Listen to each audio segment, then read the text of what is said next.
मित्रांनो, आपण बघितलं होतं मागच्या व्हिडिओमध्ये की रिलेशनशिपमध्ये किंवा कम्युनिकेशनमध्ये डेप्थ देण्यासाठी 3 गोष्टी महत्त्वाच्या आहेत: वेळ, काळ आणि भोजन. वेळेबद्दल आपण बघितलं सेकंड व्हिडिओमध्ये.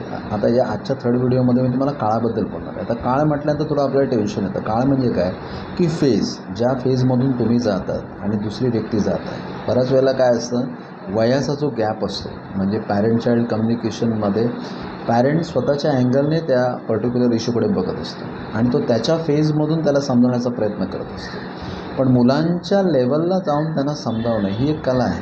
हजबंड वाईफमध्ये देखील जर मॅच्युरिटी, एज्युकेशन आणि अनुभवाचा डिफरन्स असेल तर तिथे देखील कम्युनिकेशन प्रॉब्लेम होतो.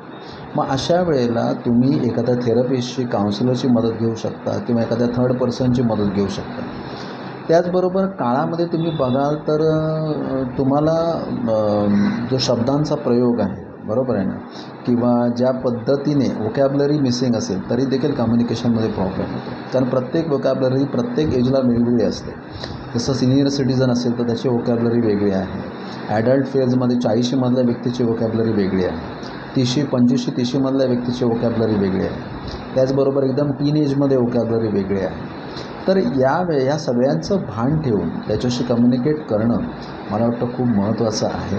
तर याची काळजी आपण घेतली तर मला वाटतं आपलं कम्युनिकेशन आणि रिलेशनशिपमध्ये डेप्थ अजून चांगल्या लेवलला येऊ शकतं. Thank you very much. थँक्स.